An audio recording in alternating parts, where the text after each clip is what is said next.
ये जो स्वराज आया है उसे हम मजबूती से अपने पास रखेंगे ताकि कोई दूसरा हमारी तरफ टेढ़ी नजर भी उठाकर देखे तो हम उसका पूरी तरह से मुकाबला कर सकें। दो नारे मैं समझता हूँ कि आज हमारे देश के लिए जरूरी है, एक जय जवान और एक जय किसान।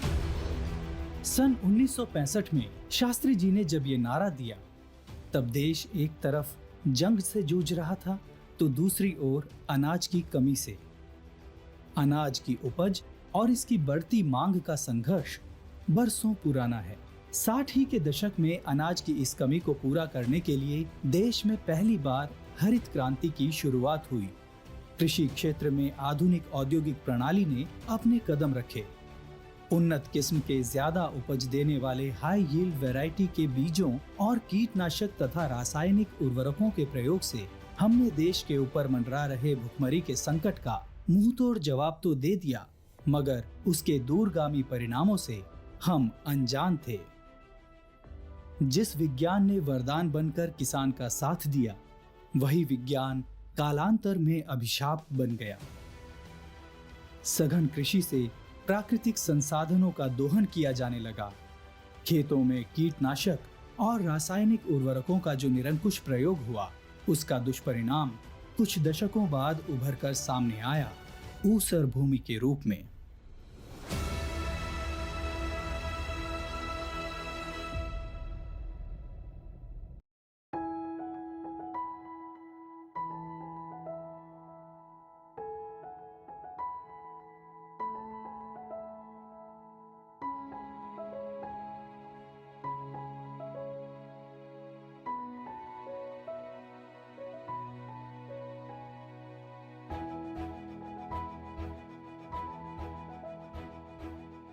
डॉक्टर नवीन कुमार अरोड़ा बाबा साहब भीमराव अंबेडकर केंद्रीय विश्वविद्यालय के पृथ्वी एवं पर्यावरण विज्ञान विद्यापीठ में बतौर प्रोफेसर कार्यरत हैं।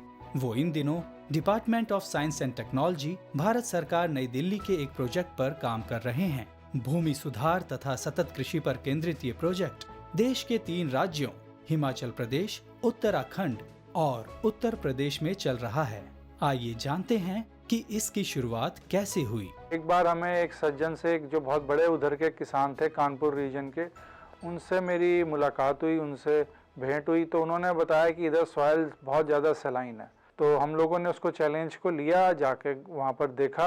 लेकिन इसके अलावा मैं वहाँ छोटे फार्मर्स से भी मिला, जो मार्जिनलाइज्ड फार्मर्स हैं, जिनकी लैंड पूरी तरह डिग्रेड ड्यू टू सैलिनिटी और ये सोडिसिटी। तो उनसे भी हम मिले, तो उनकी तो इकोनॉमिक स्टेटस बहुत ही पुअर था। जो अपने खेत होने के बाद, भले ही छोटे छोटे खेत मार्जिनल फार्मर्स के थे, लेकिन वो छोटे छोटे खेत छोड़कर भी वो लेबर बनने को मजबूर थे, अपने बच्चों को भोजन देने के लिए, अपने परिवार को भोजन, अपने बच्चों को स्कूल में पढ़ाने के लिए उनके पैसा नहीं था। कानपुर देहात के इस गांव की अर्थव्यवस्था बुरी तरह से प्रभावित थी और इसका कारण था मिट्टी।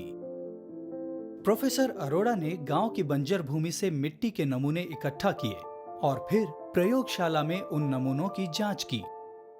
गांव की जमीन सलाइन सोडिक यानी ऊसरग्रस्त थी।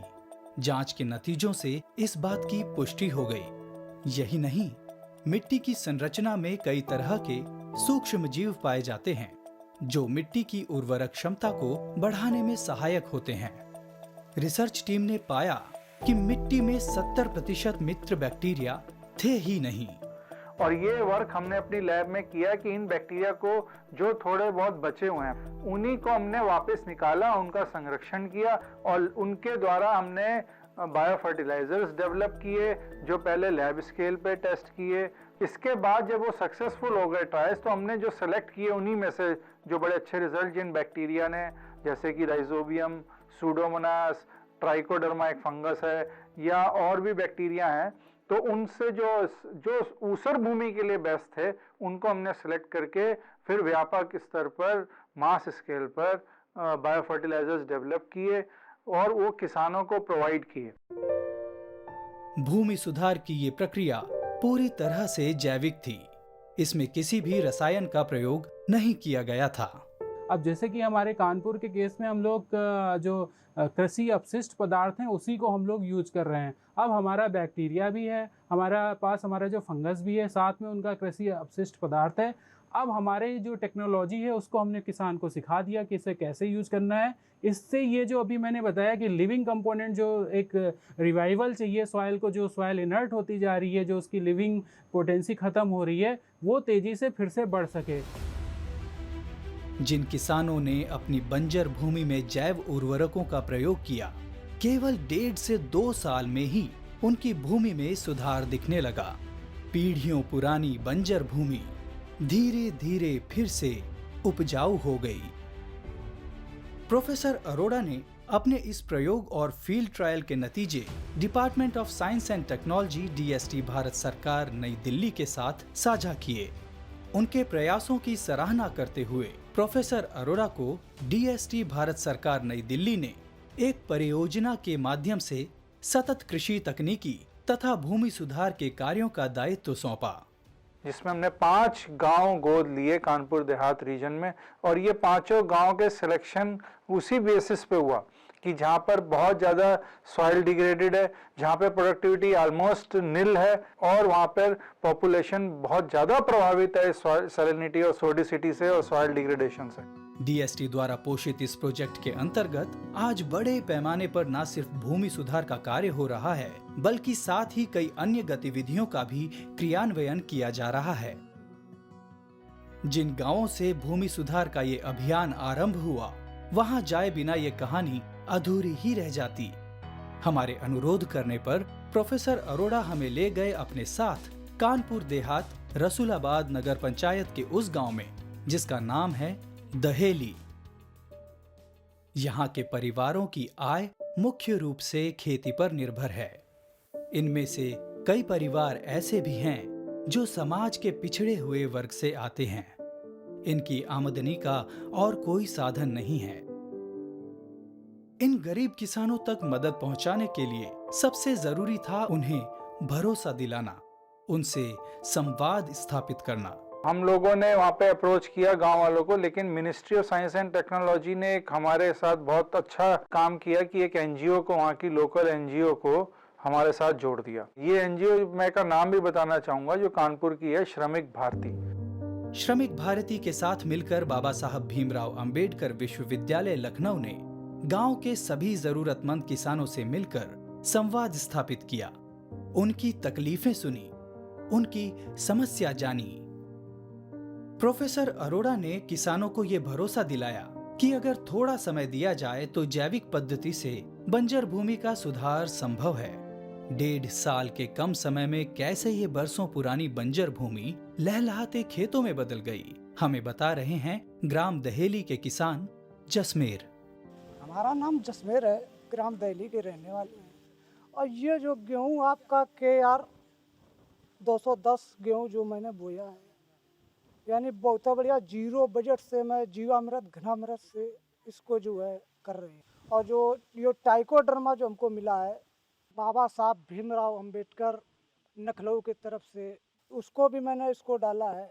इसमें जो है पहले कुछ नहीं होता था, अब इसमें जो है धान इस साल मेरे 12 कुंटल के बीघे के हिसाब से हुई। और गेहूँ तो आप देख ही रहे, ये करीब हमारे आंकड़े से 10 या 12 कुंटल के बीघा होगी गेहूँ। परिवार में सर जी बढ़िया से पढ़ लिख रहे हैं। इस समय सब बच्चे पढ़ने जाते, 3 बच्चे हमारे हैं। और खाने को तो बढ़िया मिल ही रहा है और हम दूसरों को भी खिलाते हैं। इसी से जो है पैदा होने लगा, अब देने लगे हैं। गांव में हमारी मुलाकात हुई एक और किसान राम सरन से। उनकी भूमि भी कुछ समय पहले तक बिल्कुल बंजर थी। ऐसे में राम सरन ने बाबा साहब भीमराव अंबेडकर विश्वविद्यालय लखनऊ द्वारा सुझाए गए भूमि सुधार और जैविक खेती के तरीकों को अपनाकर अपनी बंजर भूमि की दशा ही बदल डाली। इसमें कुछ भी नहीं होता था, और जब से ये तकनीकी की है तब से धान भी होने लगी, गेहूँ भी होने लगा। इस समय लाई भी खड़ी है। पहले यहाँ पर क्या था? कुछ नहीं था, ऊसर था, बिल्कुल ऊसर। तो तब आप लोग अपना जीवन यापन कैसे करते थे? इस ऐसे जमीन करते थे, हम मजदूरी कर लेते थे। अच्छा, शहरों में जाकर? जी। तो अब क्या क्या चेंज आया आपके जीवन में? बहुत चेंज आया सर, आराम से जो है परिवार पालने लगे।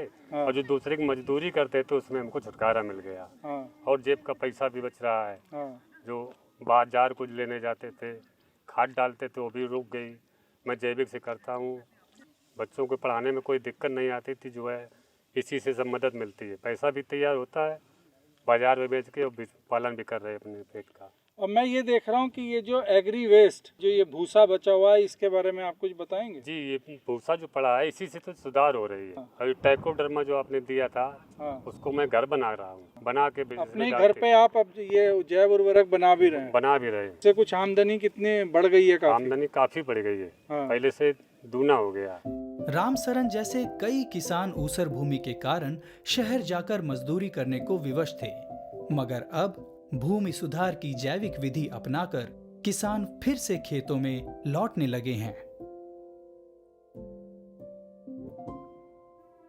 ऊसरी, ऊसर की मार झेल रहा एक और गांव, जिसका नाम ही भूमि की दुर्दशा को व्यक्त करता है। बाबा साहब भीमराव अंबेडकर विश्वविद्यालय लखनऊ द्वारा इस गांव में भी भूमि सुधार के कई कार्य प्रगति पर हैं। इस गांव में हम मिले राजकुमार से। बरसों से बंजर पड़ी ये जमीन उन्हें विरासत में मिली थी। फिर एक दिन वो प्रोफेसर नवीन कुमार अरोड़ा के संपर्क में आए। मेरी ऊसर जमीन थी, उसके पहले मैं तैयारी कर रहा था और जब देखा कि मैं आगे सक्सेस नहीं हो पा रहा हूँ, मैंने आया अपनी ज़मीन पे रिसर्च किया और उसके बाद काम करना शुरू किया। उससे पहले मेरी ज़मीन पूरा ऊसर थी और मैं अब जब काम करने लग गया हूँ तो ऊसर ज़मीन को मैंने सही किया है। इससे ये बेनिफिट मिला कि हमारी जीवन दिनचर्या को काफ़ी लाभदायक होगा और इससे हम अपना इनकम आय बढ़ा सकते हैं। और अगर नहीं भी ये सर्विस मिलती है सरकारी जॉब, तो उससे हम अपना जीवन पर्यंत काम कर सकते हैं। ये जो ऊसर थी, आपको जी सरसों के लिए उपजाऊ बनाने के लिए कितने दिन लगे? हमें 1 से 1.5 साल लग गए हैं अभी।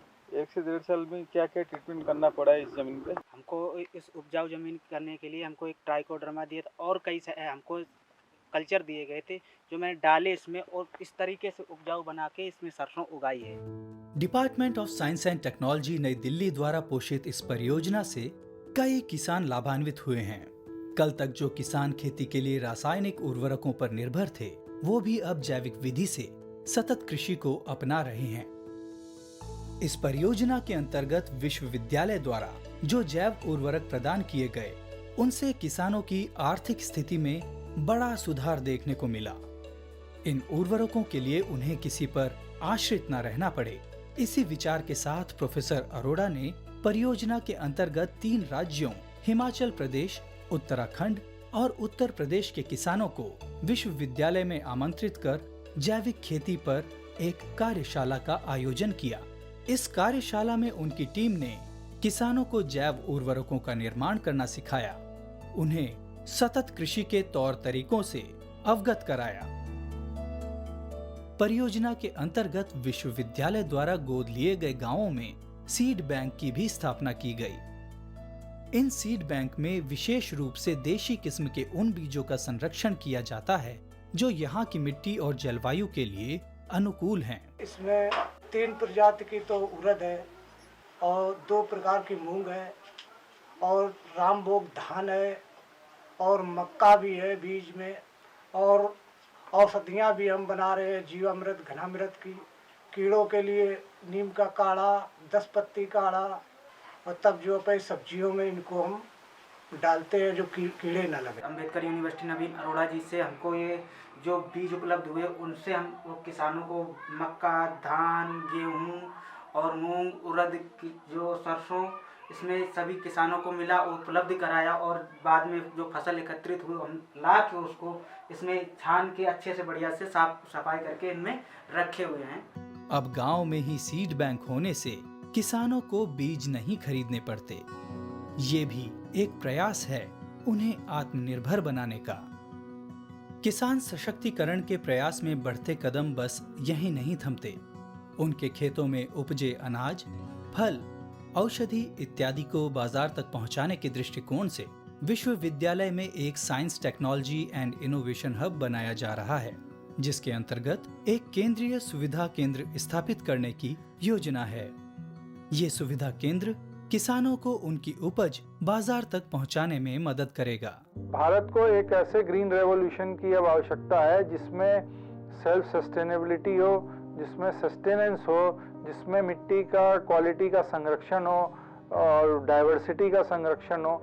इसमें देखिए, मैं फिर एक पॉइंट बहुत इंपॉर्टेंट जोड़ना चाहूँगा। अचानक से सब कुछ नहीं हो सकता। मैं भी नहीं मानता कि एकदम से केमिकल को कल ही हम कह दें कि कोई केमिकल का इस्तेमाल नहीं होगा।